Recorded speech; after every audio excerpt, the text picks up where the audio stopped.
क्षमा कर दीजिए भैया। लक्ष्मण, उठो।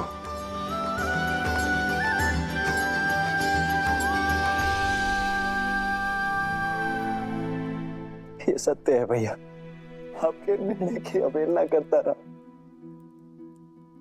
आपके त्याग को एक राजा का अभिमान मानता रहा।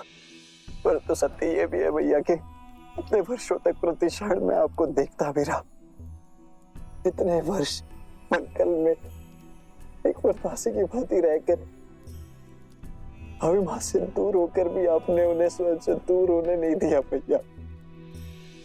आपका त्याग आपके प्रेम का साक्षी है भैया। राजा का कर्तव्य निभाने के लिए आपने स्वयं को इतना बड़ा दंड दे दिया। प्रजा के कल के सुख के लिए आपने अपने आज के सुख की आहुति दे दी भैया। मुझसे बहुत बड़ी भूल हो गई है भैया, बहुत बड़ी भूल हो गई है, मुझे क्षमा कर दीजिए। नहीं लक्ष्मण,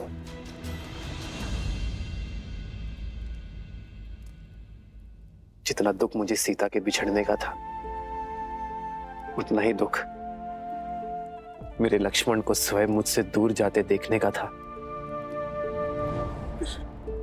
किंतु दुख के साथ साथ एक विश्वास भी था कि मेरा भाई एक दिन मेरे निर्णय को अवश्य समझेगा। वो एक दिन मुझे क्षमा अवश्य करेगा, एक दिन मेरे पास लौटकर अवश्य आएगा। और मेरा विश्वास करो लक्ष्मण, सीता भी सम्मान सहित अयोध्या लौटकर अवश्य आएगी।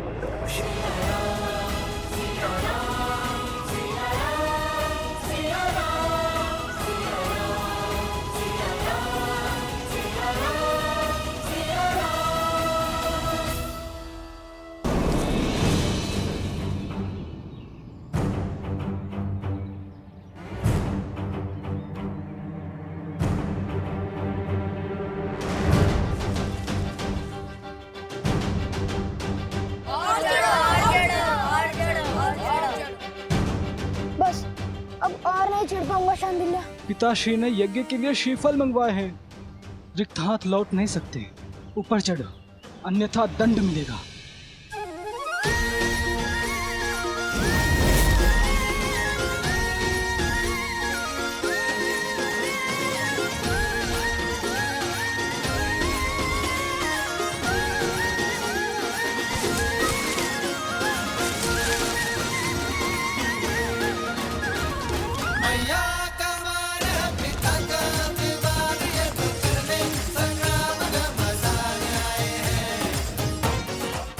कुमुदनी, कहाँ चले गए ये दोनों? कहीं दिखाई नहीं दे रहे। माता आ गई।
फिर से उद्दंडता कर रहे हो ना तुम लोग? नहीं मानोगे ना तुम दोनों? आज तो तुम्हें दंड देकर ही रहूंगी। कुश, नीचे आओ। नहीं, मैं नहीं आऊंगा। अब दंड दोगी। ऊपर रहकर क्या दंड से बच जाओगे? मैं भी देखती हूँ कि कैसे नहीं उतरते।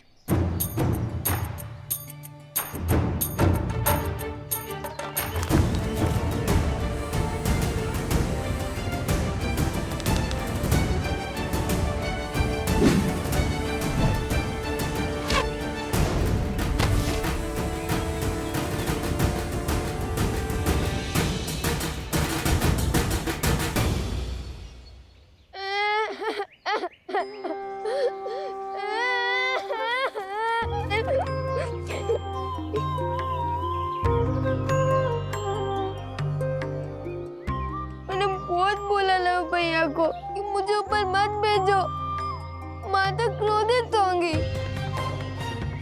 फिर उन्होंने मेरी एक ना सुनी। बड़े भैया का आग्रह था, वरना मैं और इतना बड़ा दुस्साहस। रोना बाद में, पहले दंड लो। जब डांटने का उद्देश्य पूरा हो गया, मैंने रो भी लिया। फिर क्यों डांटना? जो नहीं रो रहे हैं उन्हें डांटिए ना। बहुत वचाल हो गए हो तुम दोनों। आज संध्या का भोजन तुम दोनों को नहीं मिलेगा। जाओ, यज्ञ में भूखे बैठे रहो।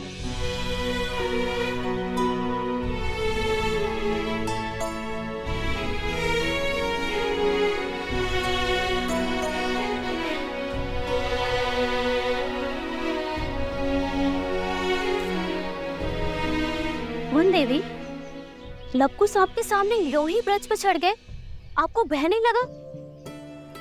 यदि उन्हें कुछ हो जाता तो? माता की सबसे बड़ी पूंजी होती है संतान, और जब माता को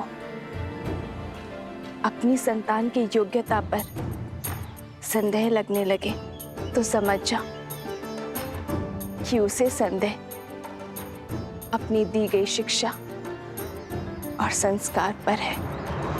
ओम भूर्भुवस्सुः तत्सवितुर्वरेण्यं भर्गो देवस्य धीमहि धियो यो नः प्रचोदयात्।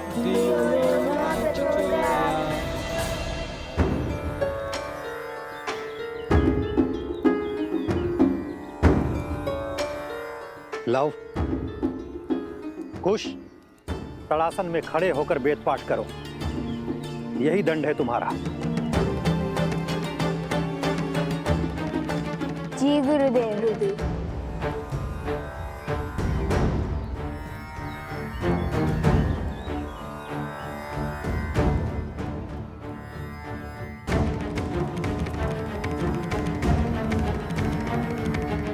देख रहे हैं लव भैया, कैसे माता और गुरुदेव से हमारी चुगली करके हमें दंड दिलवाकर कैसे मुस्कुरा रहा है ये शांडिल्य। पता नहीं माता का मन बसीचेगा भी या नहीं। मुझे तो अभी से ही भूख लग रही है। और दंड पाना है? शांति से वेदों का पाठ करो और करने दो। ओम भूर्भुवस्सुः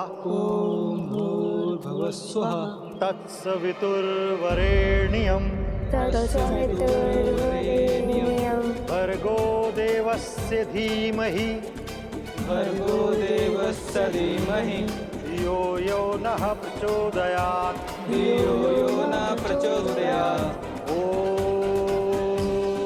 ओम भूर्भुवस्सुः तत्सवितुर्वरेण्यं भर्गो देवस्य धीमहि धियो यो नः। अरे देखो तो, कितनी चींटियां चढ़ गई हैं तुम्हारे पैर पर। जाओ, पैर धो लो और अपनी माता से कहो औषधि लगा दे।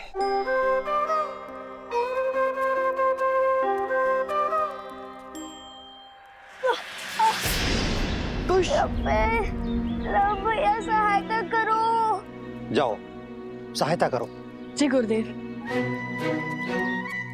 कुश।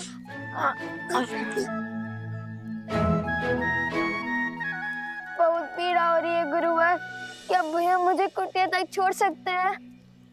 जाओ।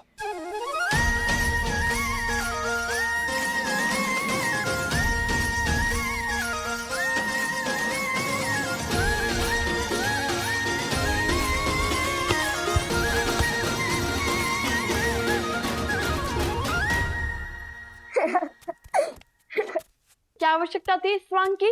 आवश्यकता थी भैया।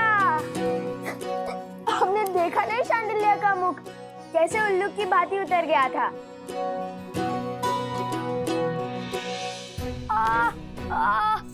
पैर। अरे अब क्या हुआ? बहुत पीड़ा हो रही है। क्या हुआ?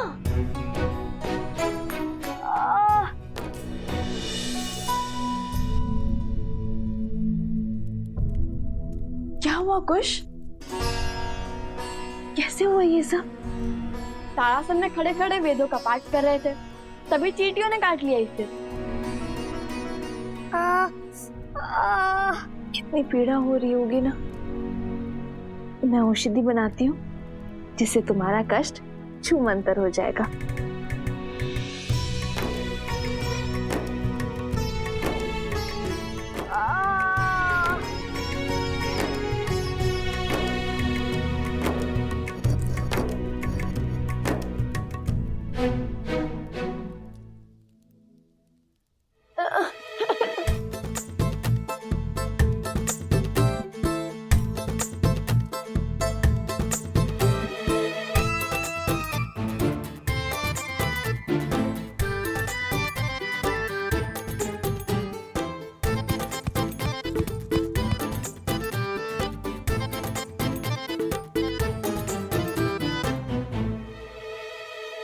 माता, रहने दीजिए ना, इतनी भी पीड़ा नहीं हो रही माता। तनिक सी चींटियों के काटने से वीरों को कहाँ कुछ होता है। औषधि रहने दीजिए माता, और भोजन खिला दीजिए, बहुत भूख लगी है। दंड में दया नहीं होती,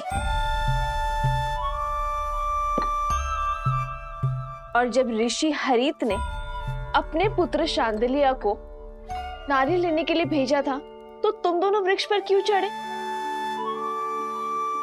आज तुम दोनों को अन्न का एक दाना भी नहीं मिलेगा।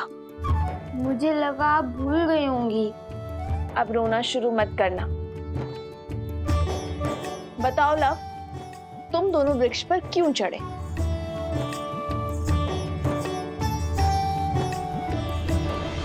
हम ये जो पूंछ लगाकर घूमते रहते हैं ना, उसके कारण आश्रम के सभी बालक हमारा उपहास उड़ाते हैं, वानर वानर कहते हैं। तो तुम दोनों पूंछ लगाते ही क्यों हो? क्योंकि हम श्री राम के सबसे बड़े भक्त हैं।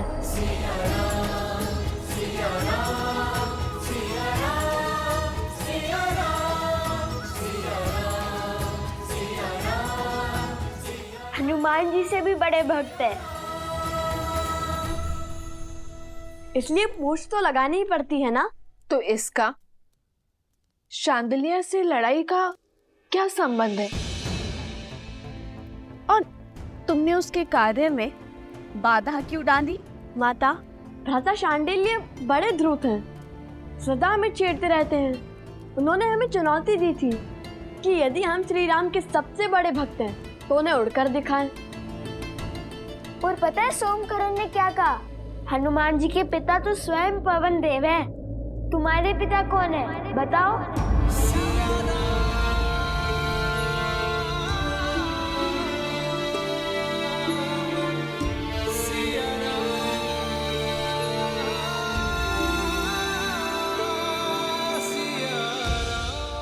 तो तुमने क्या उत्तर दिया?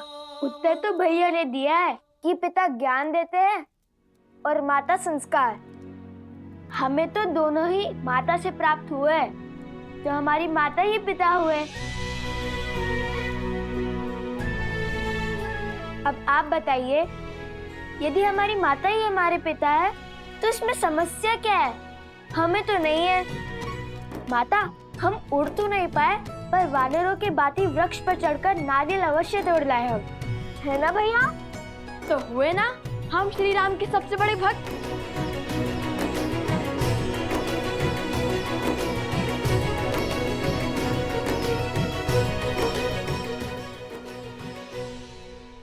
नहीं, तुमने केवल वीर हनुमान की नकल की है।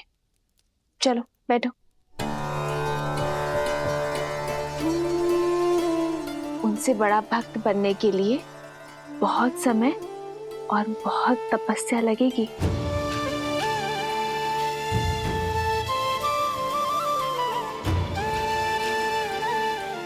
चलो भोजन करते हैं।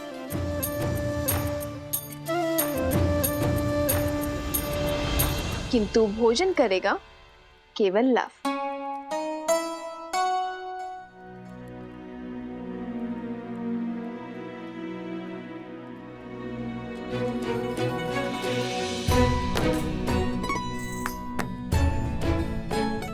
किंतु तुम्हारे दंड का क्या? तुम भोजन नहीं खा सकते। मैंने तो सिर्फ मुंह ही खोला था, किंतु ग्रास तो माता ने खिलाया है। दंड में मुंह खोलना अपराध थोड़ी ना है ना? है ना? है ना? है ना? मैंने क्षमा किया तुम दोनों को।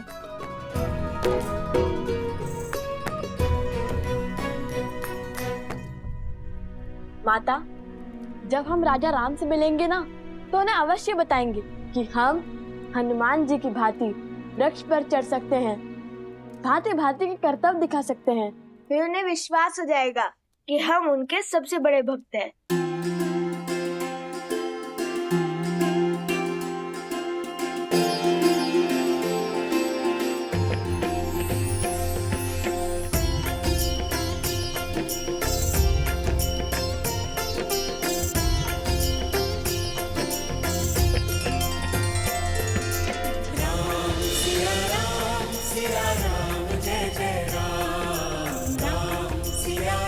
बस आस है तो उस दिन की जब ये आपसे मिलेंगे, अपने पिता और आराध्या से।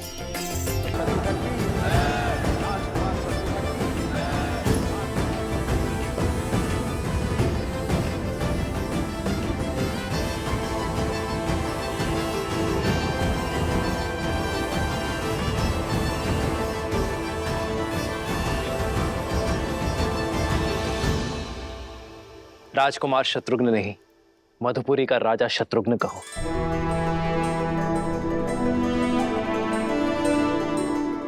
मधुपुरी राज शत्रुघ्न की। शत्रुघ्न, तुमने लवनासुर का वध कर असुरी सोच के प्रसार पर विराम लगाया है। वो सोच जो ऋषियों को अपमानित कर, निर्दोषों को दंडित कर, घरों और मंदिरों को अशुद्ध कर संतुष्टि पाते हैं। बीते 12 वर्षों में आप चारों भाइयों ने समस्त आर्य भूमि में प्रशंसा और सम्मान अर्जित किया है। अब समय आ गया है कि रघुवंश का सूर्य ध्वज पूरी सृष्टि में लहराए, जिसे देख हर असुर और आसुरी सोच भयभीत हो जाए। और इस सपने को पूरा करने के लिए हमें रासु यज्ञ करवाना चाहिए भैया।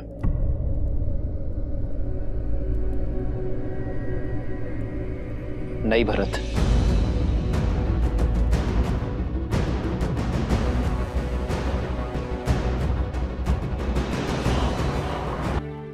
अर्थात हर राज्य का राजा बन जाना, हर राज्य का राजा हमारे आगे नतमस्तक हो, बल से हमारी सत्ता स्वीकार करे, किंतु ये मुझे स्वीकार नहीं है भरत।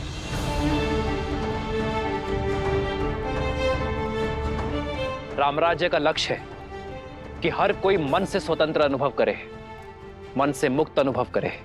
किसी का राज्य छीनकर मैं धर्म का प्रतीक अयोध्या का पावन ध्वज नहीं लहरा सकता भरत। जिस राज्य का राजा सहर्ष हमारी नीति स्वीकार करता है, उसे सुख से राज्य करने का अधिकार अवश्य होना चाहिए। हमें केवल मित्रता और संधि की चाह है, और इसलिए मैं राजसूय यज्ञ के लिए सज्ज नहीं हूं। किंतु राजगुरु वशिष्ठ की बात उचित है। हमें सूर्यवंश की छत्र छाया समस्त भारतवर्ष में फैलानी चाहिए। भैया, किंतु ये होगा कैसे? अश्वमेध यज्ञ से।